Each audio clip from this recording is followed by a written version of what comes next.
Hi hello மக்களே. நான் engineer பேசுகிறேன். இன்றைக்கி திருமண நாள் கல்யாண நாள் கொண்டாடுறோம் அனைவருக்கும் என்னுடைய வாழ்த்துக்கள். இன்றைக்கி நம்ம ரொம்ப சிம்பிளான ரெசிபி நஸ்லமா இக்காம்லிஸ் தான் செய்ய போகிறோம். இது மலேசியாவில் வந்து ரொம்ப ஃபேமஸான ஃபுட், எங்கள் நேஷனல் ஃபுட் அப்படின்னு சொல்லலாம். ஸோ இங்கே வர எல்லாருமே வந்து இந்த ஃபுட்டை வந்து கண்டிப்பாக ஒரு வாட்டியாச்சும் ட்ரை பண்ணிடணும் அப்படின்ற எண்ணத்தில் தான் வருவாங்க. வாங்க மக்களே, தேவையான பொருட்களை பார்க்கலாம். இந்த பொருட்கள்லாம் உங்கள் ஊரில் கிடைச்சா நீங்களுமே இந்த சாப்பாடை ட்ரை பண்ணி பார்க்கலாம். ஸோ நான் எப்படி செய்கிறதுன்ட்டு சொல்லித்தரேன். ஃபஸ்ட்டு ரைஸ்க்கு வந்து வெந்தயம், ஜிஞ்சர், இது சிராயின்னு சொல்லுவாங்க. அப்புறம் இது டவுன் பண்ணால் 4 முட்டை எடுத்துருக்கேன். இங்கே 2 பேருக்கு 2 வேலை சாப்பிட. அப்புறம் இது கச்சங் கடலை, கச்சந்தனா, அப்புறமா ஒரு கியூக்கம்பர், அதுக்கப்புறம் வெங்காயம் வெட்டி வச்சிருக்கேன். வெங்காயம் வந்து சம்பாலுக்கு நம்ம யூஸ் பண்ணுவோம், இக்காம்லி சம்பால். அதுக்கப்புறம் டவுன் பண்ணிட்டால் நம்ம சம்பாலுக்கு போடுவோம். இதுவுமே நம்ம சம்பாலுக்கு வந்து ஒரு பீஸ் போடுவோம். தக்காளி, இது வந்து பிளாச்சான். இது அப்படி உங்களுக்கு இந்த பிளாச்சான் கிடைக்கலனா பரவாயில்ல, பிளாச்சான் இல்லாமல் கூட நீங்கள் செய்யலாம் சம்பால். அப்புறமா உரிச்ச இக்காம்லிஸ் எடுத்து வச்சிருக்கேன். நெத்திலி மீன், நெத்திலி கருவாடு உரிச்சிட்டு எடுத்து வச்சிருக்கேன். அப்புறமா இந்த கப்பில் மெஷர் பண்ண 2 கப் ரைஸ் எடுத்து வச்சிருக்கேன். கழுவி ஆல்ரெடி வாஷ் பண்ணியிருக்கேன். இது வந்து அரைச்ச சம்பால். ஸோ இவ்வளோ தான் மக்களே. கழுவி வச்ச ரைஸை வந்து இதை நம்ம அப்படியே போட்டுப்போம் மக்களே.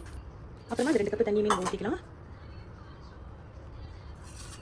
முட்டையை இன்றைக்கி நான் ஃப்ரை பண்ண போகிறது இல்லை, அவிச்சு தான் எடுக்க போகிறேன். ஸோ நான் என்ன பண்ண போகிறேன், ரைஸ் ஒலிக்க அந்த முட்டையை நான் வச்சிட போகிறேன். இவ்வளோ தான் மக்களே. பாருங்கள், நான் வந்து வெந்தயம், இஞ்சி, அப்புறம் டவுன் பண்ணுறேன், சிராய் போட்டுட்டு முட்டையை இதுலேயே நான் வச்சுட்டு, இந்த முட்டையை நான் ஃப்ரை பண்ண போகிறதில்ல, அவிச்சு தான் எடுக்க போகிறேன். அப்புறம் தேவையான அளவு உப்பு போட்டுட்டு இது ரைஸ் குக்கரில் வேக வச்சு எடுத்தால் ருசியான டவுன் பண்ண ரைஸ் இஸ் ரெடி. இதை வேக வச்சுட்டு அப்படியே நம்ம வாங்க அப்படியே சம்பால் செய்ய போயிடலாம். இல்லை ஃபஸ்ட்டு கொஞ்சமாக எண்ணெய் ஊற்றிட்டு, ஹாய் மக்களே, ஃபஸ்ட்டு கொஞ்சமாக எண்ணெய் ஊற்றிட்டு இந்த எண்ணெயில் வந்து முதல்ல நம்ம எடுத்து வச்ச கடலையும் அப்புறமா நெத்திலி மீனையும் பொரித்து எடுத்துக்கணும்.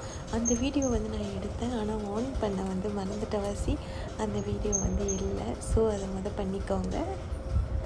அதுக்கப்புறம் அந்த நெத்திலி பொரிச்ச எண்ணெயிலே வந்து நம்ம பிளாச்சான் நான் முதல் சொன்னலை, ஸோ அதை போட்டு நல்லா கிண்டிட்டு அதுக்கப்புறம் வெங்காயம், தக்காளி, சிராய், டவுன் பண்டாங் அது எல்லாத்தையும் போட்டு நல்லா கிண்டி கொஞ்சம் வெந்ததுக்கப்புறம் தக்காளியை போட்டுட்டு, தக்காளி கொஞ்சம் லைட்டாக வெந்ததுக்கப்புறம் நம்ம அரைச்சி வச்ச சம்பால் சில்லி பேஸ்ட்டு, அது வந்து காஞ்ச மிளகா வந்து உரப்பு இருக்குது, உரப்பு இல்லாதது இருக்குது, ரொம்ப உரப்பு இருக்குது. ஸோ நீங்கள் என்ன பண்ணலாம், உரப்பு இல்லாதது, கொஞ்சம் உரப்பு, ரொம்ப உரப்பு, அது மூணுத்தையும் சரி பார்த்து உங்கள் உரப்புக்கு தகுந்த மாதிரி கலந்து அரைச்சிக்கலாம்.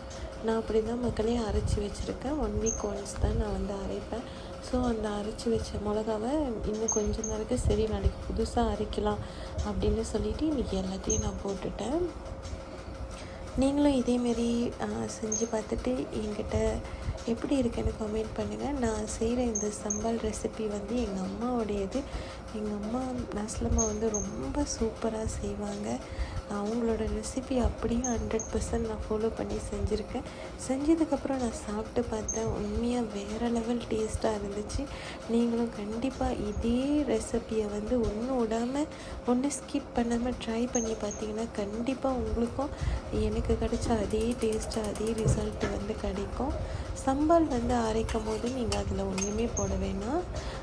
பூண்டு, காஞ்ச மிளகா, அதுக்கப்புறம் சின்னோண்டு ஒரு வெங்காயம் போட்டால் போதும் மக்களே. அவ்வளோதான், வேறு எதுவுமே வேண்டாம். நல்லா பேஸ்ட்டை அரைச்சி எடுத்துகிட்டு நீங்கள் அதில் கொட்டி நல்லா வேக விட்டு எண்ணெய் பிரிஞ்சு வர்ற அளவுக்கு கிண்டி எடுத்திங்கன்னா ருசியான நாசிலமா சம்பால் இஸ் ரெடி.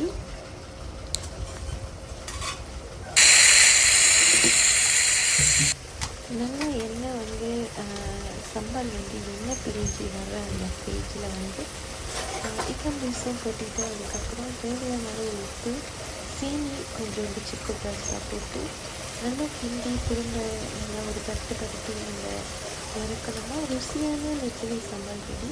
இந்தமாரி நிறையா அந்த காலத்தோட ரெசிபி வேணும் அப்படின்னு நினச்சிங்கன்னா என் சேனலை லைக் பண்ணி ஷேர் பண்ணி சப்ஸ்கிரைப் பண்ணிக்கோங்க. உங்களுக்கு நேஷன் ஸ்டைலில் இந்தமாதிரி ஒரு ஃபுட் வேணும் அப்படின்னு நினச்சிங்கன்னா கண்டிப்பாக நீங்கள் எனக்கு பிஎம் பண்ணுங்கள்.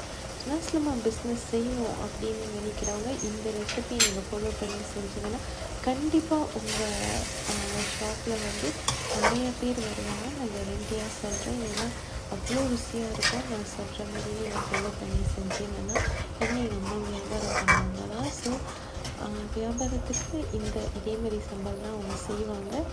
இதை செஞ்சிங்கன்னா கண்டிப்பாக டேஸ்ட்டு அடிப்பொலியாக இருக்கும், வேறு லெவலாக இருக்கும். நீங்களும் செஞ்சு ட்ரை பண்ணி பார்த்துட்டு எப்படி இருக்குன்னு சொல்லுங்கள் மக்களே. நன்றிகள்.